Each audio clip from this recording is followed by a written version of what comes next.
Hello everyone welcome to my channel. இந்த வீடியோவில் நம்ம என்ன பார்க்க போறோம்னா நியூரல் நெட்வொர்க் ஒர்க்கிங் தான் பார்க்க போகிறோம். நியூரல் நெட்வொர்க் ஒர்க்கிங் வந்து ஒரு பேசிக்கான நார்மல் டேட்டா செட்டை, ஒரு நியூமரிக்கல் டேட்டா செட்டை வச்சு நம்ம வந்து அந்த நியூரல் நெட்வொர்க் எப்படி ஒர்க் ஆகுது அப்படின்னு பார்க்க போகிறோம். அதுக்கு நம்ம எடுத்துக்கிற ப்ராப்ளம் ஸ்டேட்மெண்ட் என்னென்னா இன்சூரன்ஸ் சார்ஜ் ப்ரெடிக்ஷன். இந்த இன்சூரன்ஸ் சார்ஜ் ப்ரெடிக்ஷன் நமக்கு வந்து ஒரு 4 காலம்ஸ் கொடுத்துருப்பாங்க. என்னென்னா age, gender, smoking status and then எத்தனை சில்ட்ரன்ஸ் இருக்காங்க. இந்த டீட்டெயில்ஸை வச்சு நம்ம வந்து அந்த பர்சனுக்கு வந்து எவ்வளோ இன்சூரன்ஸ் சார்ஜ் கொடுக்கலாம் அப்படின்னு ப்ரெடிக்ட் பண்ணிப்போம். ஸோ இதுக்கு வந்து ஒரு டம்மி டேட்டா செட்டை நம்மளாவே ஒரு டேட்டா செட் க்ரியேட் பண்ணிக்கலாம். இந்த காலம்ஸில் வச்சு என்னென்னா age, gender, smoker, children, smoker status and then children, insurance charge. இந்த மாதிரி ஒரு 4 ரோ ஆஃப் டேட்டா வந்து நம்மளாம் வந்து ரேண்டமாக வந்து பண்ணி வச்சுக்கிறோம். அதுக்கடுத்து வந்து இதில் வந்து நீங்கள் பார்த்தீங்கன்னா numerical and categorical data combine ஆகிருக்கு. கேட்டகரிக்கல்னா எஸ்ஆர்னோ வருதுல்ல, அதை தான் வந்து நம்ம வந்து கேட்டகரிக்கல் அப்படின்னு சொல்லுவோம். ஸோ அந்த டேட்டாவை வந்து நம்ம வந்து நியூமரிக்கலாக கன்வெர்ட் பண்ணுறோம். அதுக்காக மேலுக்கு வந்து 0னும் ஃபீமேலுக்கு வந்து 1னும் கொடுக்குறோம். அதே மாதிரி தான் நோக்கு 0, எஸ்ஸுக்கு 1. இப்போ வந்து இது நியூமரிக்கலாக கன்வெர்ட் ஆயிடுச்சு. எப்படி இருக்கும்னா அந்த நியூமரிக்கலாக கன்வெர்ட் ஆன டேட்டா வந்து எப்படி இருக்கும்னா ட்ரான்ஸ்ஃபார்ம் ஆன டேட்டா இந்த மாதிரி தான் இருக்கும். அந்த எஸ் ஆர் நோக்கு பதிலாக ஜீரோஸ் அண்ட் ஒன்ஸை ரீப்ளேஸ் பண்ணி நம்ம வந்து பண்ணும்போது கம்ப்யூட்டரால் ஈஸியாக அண்டர்ஸ்டாண்ட் பண்ணிக்க முடியும். ஸோ அதனால தான் நம்ம வந்து டேட்டா வந்து இப்படி ட்ரான்ஸ்ஃபார்ம் பண்ணுறோம். ஸோ நீங்கள் பார்த்தீங்கன்னா உங்களுக்கு தெரியும், இந்த ட்ரான்ஸ்ஃபார்ம் பண்ண டேட்டா ஜீரோஸ் அண்ட் ஒன்ஸாக இருக்கும். இப்போ வந்து டேட்டா ட்ரான்ஸ்ஃபர்மேஷன் இருந்துச்சு. அடுத்து வந்து நம்ம வந்து இப்போ நியூரல் நெட்வொர்க்கில் போகலாம். ஃபஸ்ட்டு வந்து இன்புட் லேயர் தான் நியூரல் நெட்வொர்க்கில் இருக்கும். இன்புட் லேயரில் நமக்கு வந்து 4 காலம்ஸ் இருக்குல்ல, அந்த 4 காலம்ஸ் டீடைல்ஸும் ஃபஸ்ட்டு ரோ மட்டும் எடுத்து அதை வந்து இன்புட் லேயருக்கு கொடுக்குறோம். ஸோ 25 0 0 0 இதை கொடுத்துட்டு இப்போ இன்புட் லேயர் கம்ப்ளீட் ஆகிடுச்சு. அடுத்து வந்து இன்புட் லேயரில் இன்ஃபர்மேஷன் கொடுத்தாட்டி ஹிடன் லேயரில் இந்த மாதிரி வந்து ஒவ்வொரு நியூரான்ஸ் கூடயும் அந்த நோட்ஸ் வந்து கனெக்டடாக இருக்கும். ஒவ்வொரு நியூரான்ஸ் கூடயும் மற்ற நியூரான்ஸ் கூடயும் ஹிடன் லேயரில் கனெக்டடாக இருக்கும். இந்த மாதிரி தான்.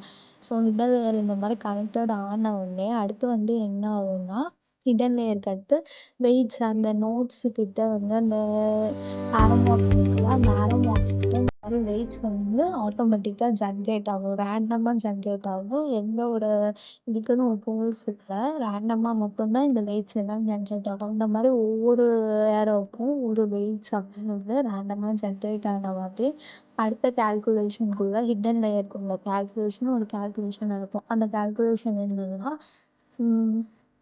இந்த மாதிரி இப்போ வந்து நீங்கள் இங்கே பார்த்தீங்கன்னா உங்களுக்கு வந்து வெயிட்ஸும் இந்த வெயிட்டும் அதோட இன்புட்டு அதில் வந்து மல்டிப்ளை பண்ணியிருப்பாங்க. அதுக்கடுத்து இந்த ஏரோவோட வெயிட்ஸும் அதுக்கடுத்து அதோட இன்புட்டும் இந்த மாதிரி இந்த இன்புட் இதுக்கு போகிற ஏரோ மார்க் இருக்குல்ல அதோட வெயிட்டு இந்த மாதிரி வந்து ஒவ்வொரு நியூரான்ஸ் அதோட வெயிட்ஸ் ஏரோவில் போகிற வெயிட்ஸ் இதை வச்சு மல்டிப்ளை பண்ணி டோட்டலாக ப்ளஸ் பண்ணி கடைசியாக ஒரு பயாஸ் வேல்யூ வச்சும் வந்து ப்ளஸ் பயாஸ் அந்த ஃபார்முலாவில் வந்து நமக்கு வந்து அந்த பயாஸுன்ற வேல்யூவும் வந்து நமக்கு வந்து ரேண்டமாக தான் ஜென்ரேட் ஆகும்.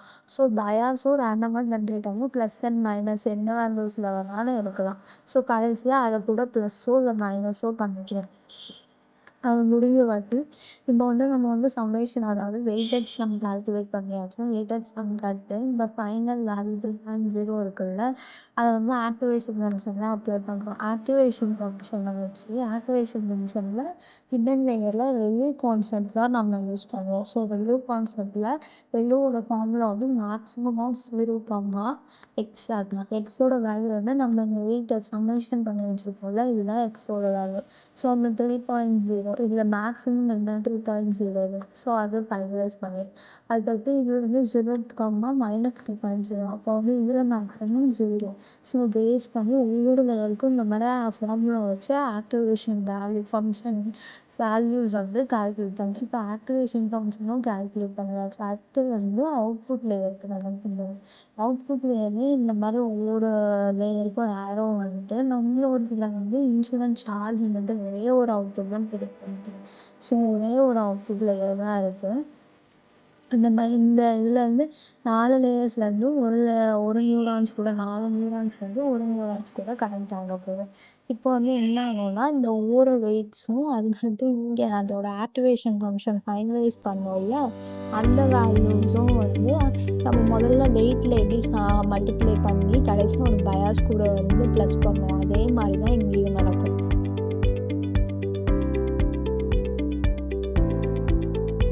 ஸோ இப்போ வந்து நமக்கு வந்து கால்குலேட் ஆகி கடைசியாக 1.9 அப்படின்னு வந்திருக்கு. Weight into inputs plus bias. இதுதான் டோட்டல் ஃபார்முலா. இந்த ஃபார்முலா தான் வந்து ஹிடன் லேயர் அண்ட் அவுட்புட் லேயரில் மேக்ஸிமமாக இருக்கும். ஸோ இதுதான் வந்து நியூரல் நெட்வொர்க்கோட ஒர்க்கிங். இது வந்து நல்லா புரிஞ்சுக்கிட்டிங்கன்னா அடுத்து வந்து ஃபீட் ஃபார்வர்ட் பேக் ப்ராபகேஷன் வந்து நல்லா ஈஸியாக புரியும். தேங்க்யூ ஃபார் வாட்சிங்.